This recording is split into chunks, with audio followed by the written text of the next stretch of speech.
sometimes calling somebody for a conversation that you know they're not capable of having is a waste of everybody's goddamn time. That part. Why am I going to call somebody that I already know feels a certain way about me or how I'm moving or what I'm doing and who I am?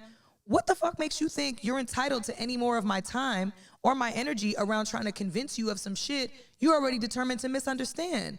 You can definitely stand on that rock by yourself. I'm not about to come die on that hill with you in your determination to misunderstand me and misconstrue who I am or how I feel or what I'm doing. That's fine. You could do that by yourself. That's not passive aggression. That's called peacekeeping, inner peacekeeping. That part. And that's funny that you even said that, because it's one of the things that I actually just ventured into in my therapy session this week, which, mind you, was full of fucking tears, but we got somewhere.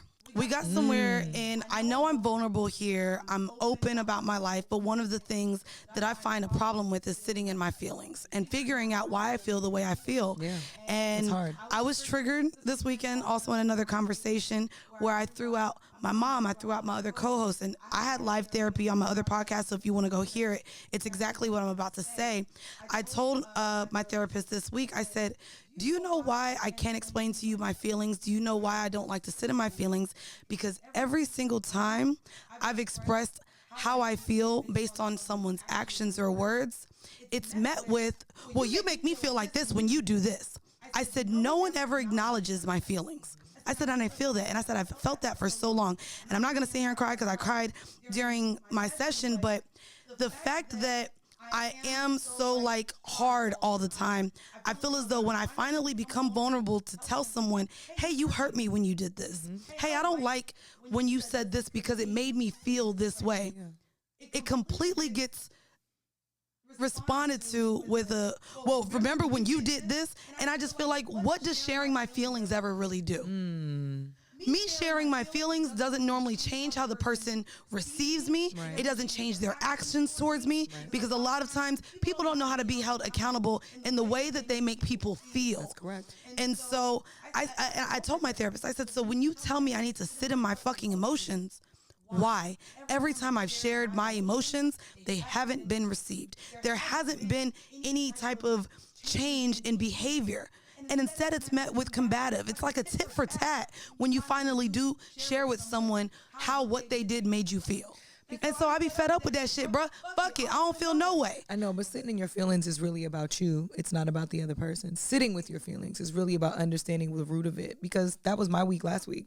I had a really terrible week last week, really emotional week, for a number of reasons. But I think the main reason was because I personally have been grappling with just my own sentiments around where I'm at and why, you know, similarly to Ye, why have certain people gotten some opportunities that I feel like I've worked just as hard for, or made myself just as available for, or made sure I was qualified for, right? And not because I don't want to see other people win, because I'm the most kumbaya bitch on the planet. Like, you are. My initials BK should really stand for Bridget Kumbaya. Like, that's really what it should be. Because the bitch be loving everybody to love each other and be friends and be so cool. Nice, bitch.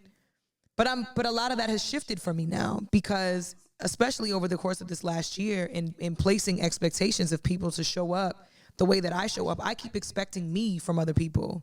And I keep expecting the same empathy and the same compassion and the same grace and patience and loving that I constantly pour into other people and give. But do you know that goes back to, you can't expect people to treat you how you treat them. Well, it's like an unrealistic expectation almost. There's two parts of that. And to some degree you can, because it's a matter of how they make you feel. So to me, I do my best to make sure my friends and people in my close circle know what they mean to me.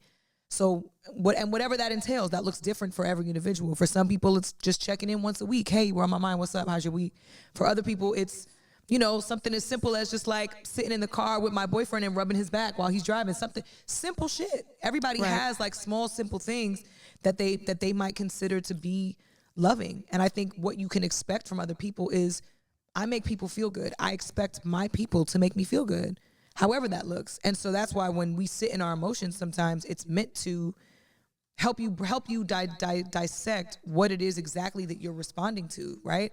Like my issues with therapy this week was abandonment and feeling like everybody leads me down a certain path and then just leaves me and then just leaves.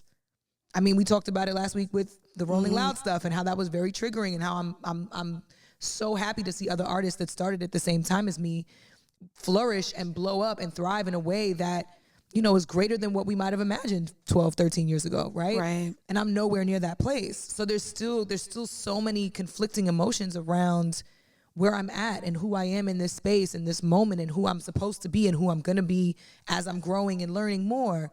And I think, you know, sitting with all of that stuff just let me know the root of my issue. Like you said, all of a sudden it probably was triggered by one small thing, and before you know it, you sitting here like, yeah, and some shit that with my mom as a kid, and it all goes back to the conditioning around mental health and the conditioning around how we're supposed to view ourselves in this space as women. We're women that we're getting older, and we somehow in society seem to become less valuable or less desirable to whoever, you know what I mean? And whether we feel that personally or not doesn't matter, because the idea of it, the mere notion of it, is still kind of looming over us, right?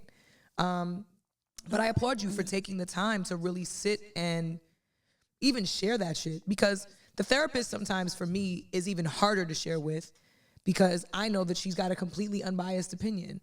So she's going to take whatever I give her and kind of regurgitate it back to me in a way that's gonna force me to see it a different way. Yeah, heard you, girl, but because she don't know me the way you know me, or the way my man knows me. So I looked at her today. I looked at her this week, and I said, "Hey, it's Friday. It's November, whatever. Yeah.